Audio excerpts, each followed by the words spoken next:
मंदी म्हणजे काय? भारतात आर्थिक मंदी येणार का? तुम्ही गाडीत पेट्रोल, डिझेल भरता तेव्हा मनात कधी प्रश्न येतो का? की हे पैसे कुठे जातात? कुठल्यातरी देशात घडणारे युद्ध हे आपल्या पेट्रोल, डिझेलच्या पैशावर चालू आहे, हे शक्य वाटते का? 2-3 दिवसापूर्वी आपल्या देशाच्या पंतप्रधानांनी देशवासियांना आव्हान केलं की पेट्रोल, डिझेल कमी वापरा, विदेशी वस्तूचा वापर करू नका, सोने खरेदी करू नका, असे आव्हान आपल्या देशात याआधी सुद्धा केले गेले होते. देशाच्या पंतप्रधानांना हे आव्हान करण्याची गरज का पडली? देशात खरंच आणीबाणीची स्थिती आहे का? आपल्या देशात आर्थिक मंदी येणार का? आणि आर्थिक मंदी येते म्हणजे काय होतं? सविस्तर पाहू या व्हिडिओच्या माध्यमातून. नमस्कार, मी पंकज आणि तुम्ही पाहताय कसं काय. मध्यपूर्वेत इराण आणि अमेरिकेतील तणाव शिलेला पोहोचला आहे. रशिया आणि युक्रेनचं युद्ध वर्षांतही संपत नाही. जगातील सगळ्यात महत्त्वाचा तेल मार्ग स्ट्रेट ऑफ हॉर्मुझ इराणच्या बाजूला आहे. जगातला एक तृतीयांश कच्चं तेल पुरवठा त्याच मार्गाने होतो आणि जर तिथे तणाव वाढला तर जगभरात तेलाचे भाव 120 ते $150 प्रति बॅरल पर्यंत जाऊ शकतात, असं आंतरराष्ट्रीय विश्लेषण सांगतात. या स्थितीत भारत किती वेळ सुरक्षित राहू शकतो? भारत आपल्या एकूण तेलाच्या गरजांपैकी तब्बल 88% तेल बाहेरून आयात करतो. म्हणजे जेव्हा जागतिक बाजारात तेल महागतं तेव्हा भारत सरकारला त्याच्यासाठी जास्त डॉलर्स खर्च करावे लागतात.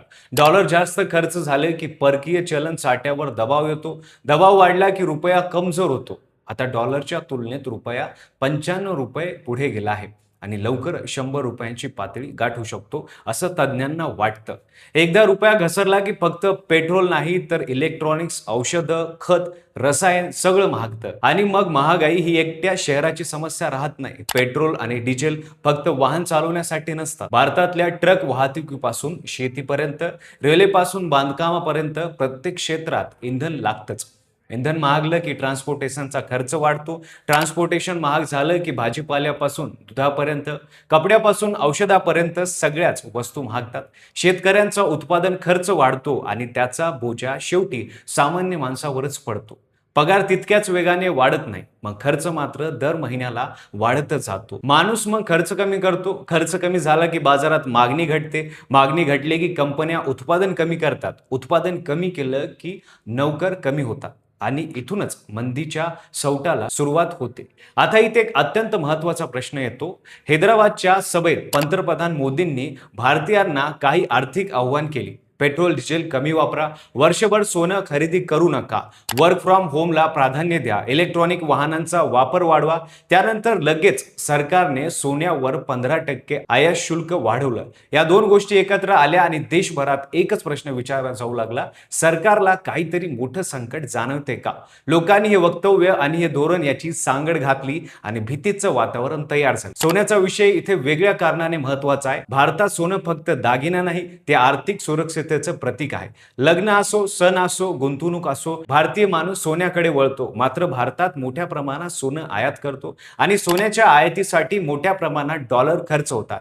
तेल आणि सोनं या दोन्हीसाठी एकाच वेळी डॉलर खर्च झाला तर परकीय चलन साठ्यावर मोठा दबाव येतो. तो दबाव कमी करण्यासाठी सरकारने आयात शुल्क वाढवलं, पण त्याचा थेट परिणाम म्हणजे सोनं अजून महाग झालं, ज्वेलरी महाग झाली, लग्नाचा खर्च वाढला आणि ज्यांनी सोन्यात गुंतवणूक केली होती त्यांची चिंता वाढली. आता खरा धक्का इथे आहे.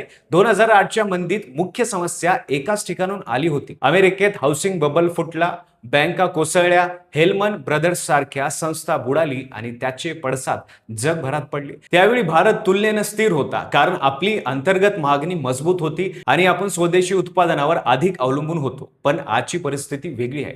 आज जगातील जवळपास प्रत्येक मोठी अर्थव्यवस्था एकाच वेळी अडचणीत आहे. चीनमध्ये रिअल इस्टेट संकट आहे, एव्हरग्रेंड सारख्या कंपन्या कोसळल्यात, युरोप ऊर्जा संकटात बाहेर पडलेला नाही, अमेरिकेत व्याजदर अजूनही उच्च पातळीवर आहे, जपानचं चलन कमजोर झाले. म्हणजे यावेळी एकाच देशाची आर्थिक व्यवस्था कमजोर नाही तर संपूर्ण जागतिक व्यवस्थाच एकाच वेळी तणावाखाली आहे. याचा थेट फटका भारतीय आयटी क्षेत्रावर बसू शकतो. भारतीय आयटी कंपन्या मोठ्या प्रमाणावर अमेरिका आणि युरोपियन बाजारावर अवलंबून आहेत. जर त्या देशांमध्ये कंपन्यांचे बजेट कमी केलं तर भारतीय आयटी कंपन्यांच्या ऑर्डर्स घटू शकतात. गुगल, मेटा, अमेझॉन, मायक्रोसॉफ्ट यांनी आधीच हजारो कर्मचाऱ्यांना कामावरून काढले. त्यांचे अप्रत्यक्ष परिणाम भारतीय तरुण कर्मचाऱ्यावर आणि स्टार्टअप्सवर अधिकच दिसायला लागले.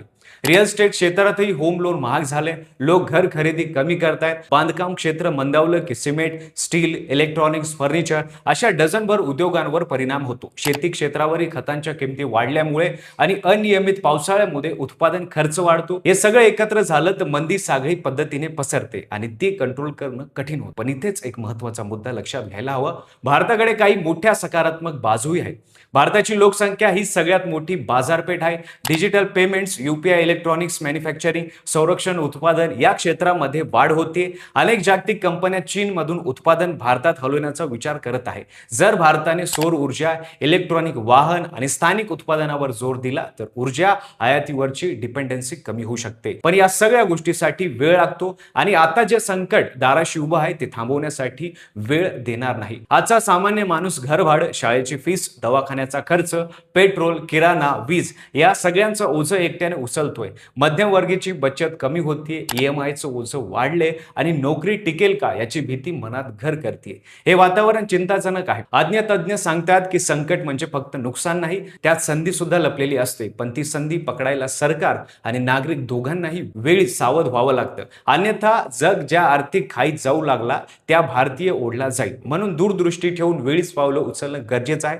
या संकटात तुम्हाला कोणत्या अनर्थी दिसतात आणि या मंदीवर आपण मात करू शकतो का? तुम्हाला काय वाटतं ते कमेंटमध्ये नक्की सांगा.